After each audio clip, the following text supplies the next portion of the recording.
Hi everyone, I'm Jim and welcome to the review of The Sound of Perseverance, the 7th and final album by the band Death. Today we're celebrating the 25th anniversary of the record, so I decided to go back and see if it still holds up or not. My story with this band is quite simple. I've already talked about it in my review of individual thought patterns, go check that review out. To put it shortly, my siblings showed me this band when I was like 2 or 3 years old, I don't even remember that. But I do remember listening to this record and Symbolic on a cassette tape back in summer 2001. The Sound of Perseverance is an interesting album for many reasons. The first one is pretty simple. Symbolic was supposed to be the final Death album, but the record label wanted Chuck Schuldiner to write more Death stuff, and he was like, okay, but this is going to be the last one. At that time, Chuck was more into his new project, Control Denied, and there are some rumors that some of the songs on The Sound of Perseverance were actually written for that project, but he just made them more death metalish and put them here. This is just a rumor, and even if it's true, like who cares? This doesn't hurt anybody. So the lineup for this record is Chuck Schuldiner on the vocals, lead and rhythm guitar. He's the mastermind behind this project. He wrote all of the songs by himself. Then we have Shannon on lead guitar, Scott on the bass, and Richard Christie on the drums. For Shannon, Scott and Richard, this is the only Death album they are on. The production was handled by Jim Morris and Chuck himself, and it's tight, it's clean but heavy, no loudness or no clipping, just the way I like it. It's so smooth and has that live feeling to it, which is kinda funny because the band is called Death and it has a live quality to it. Message is diverse, the songs are mostly about personal struggles, society, philosophical stuff. I urge you to read the lyrics by yourself because they are quite interesting and anybody can interpret them however they like. Structure of the tracks is between advanced and technical. When it comes to the technical one, there are like 10 or 20 segments in the song and only some of them do repeat, and advanced is slightly more basic, like it has verses and choruses, but there are still some parts that only happen once. Like there isn't one bridge for example, but like 3 or 4 bridges, 3 guitar solos instead of 1. Actually, every song on this record has more than 2 or 3 guitar solos. Music on this record could be described as progressive death metal and technical death metal.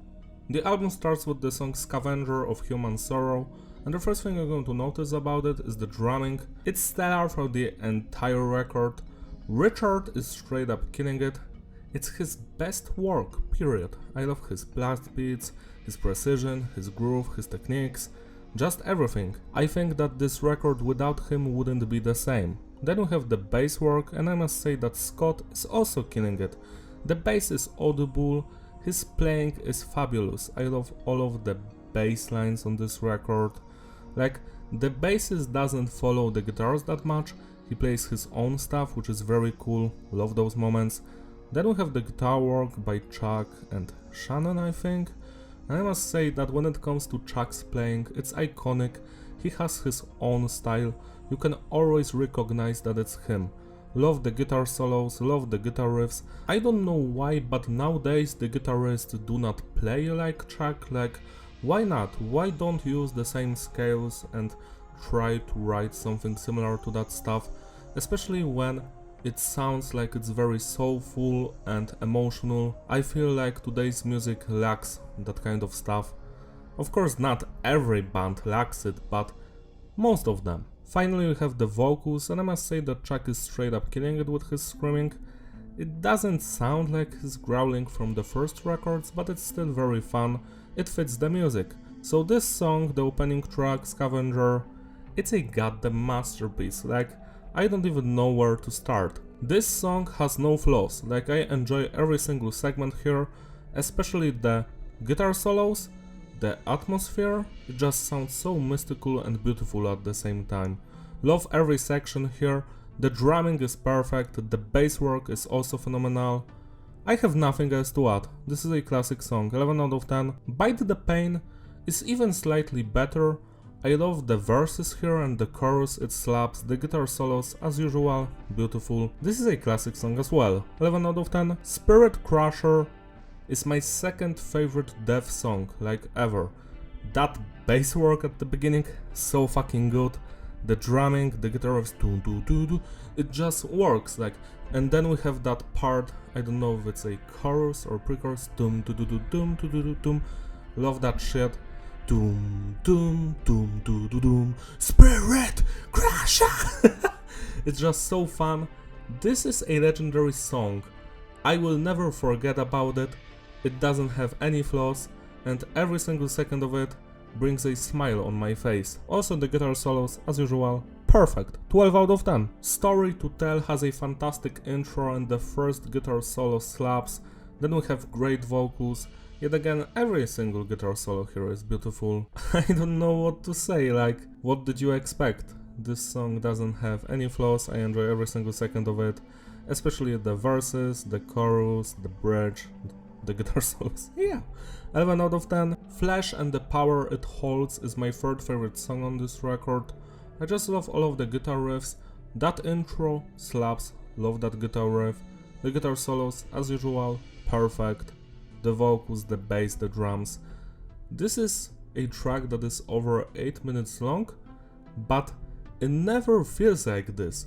Like, to me it's like 3 minutes, like you don't see how the time passes you by because the song is so good and so fun. 12 out of 10. Voice of the Soul is my favorite Death track. It's an acoustic ballad with a very beautiful guitar solos. This is like the only song that you listen to and you feel like maybe souls do exist, maybe there is afterlife. Of course there is not, but this song makes you think like there is something more out there. It makes you appreciate life and you feel beauty in the moment. 12 out of 10. To Forgive is to Suffer is my fifth favorite song here. I just love the guitar riffs, that main melody. It's so memorable, it will always stay in my head. The chorus, yet again, completely beautiful. Same with the guitar solos, the bass work, the drum work. I have nothing else to add, 11 out of 10. Also I forgot to mention a fun fact for you guys. Apparently Voice of the Soul was written for the Symbolic album, but it didn't make the cut. Like, what? What, mate? A Moment of Clarity is my third favorite song here. And apparently this was at the beginning a Control the Night song, but it was changed into a death track. I must say, that was a good fucking idea, because this is a perfect song. I love the guitar riffs here, especially the part in the middle. Those guitar solos, the melodies, it's just so fun to listen to. It brings tears to my eyes at how beautiful it sounds like. This is a classic song, 11 out of 10. And the last song, Painkiller, is a Judas Priest cover. Actually, I don't understand why it's here. The previous 8 songs are already enough, they are masterpieces and the album is very long, so I don't get it, but I do love it. This cover is on the same level as the original. The guitars, the bass, the drums, the vocals just slap. I love how Chuck is trying to sound like Rob Halford. And also the fact that all of the guitar solos were rewritten, so they are new. Love that shit because they took effort to create this cover. It's a masterpiece, but it's my least favorite song from all of them here. Still a banger. 10 out of 10. To sum it all up, the consistency is stable and the flow is ideal. Replayability, yeah, it's a timeless album. This is my third favorite album in music. Like, only Decrepit's Birth, Diminishing Between Worlds and Polarity are higher than this. Also, go check out those records. They sound like sequels to The Sound of Perseverance. There is nothing to criticize here, nothing to hate on. All of the guitar solos, the guitar riffs, the bass lines, the drumming, the vocals are fabulous. This is one of those records where I actually love every single second. There isn't even a single riff that I would be like, this is like meh. No, everything is fucking perfect. I love this record with all of my heart. Celebrate its anniversary by listening to it today. It deserves your love and attention. Like seriously, go listen to it right now. That's all from me. Thank you for watching. Don't forget to like and subscribe. Follow me on Instagram, link in the description. I will see you in my other videos. Also, normally in my reviews I talk here about the highlights of the record, the best songs, but here every song is the best song. I cannot choose one. Bye!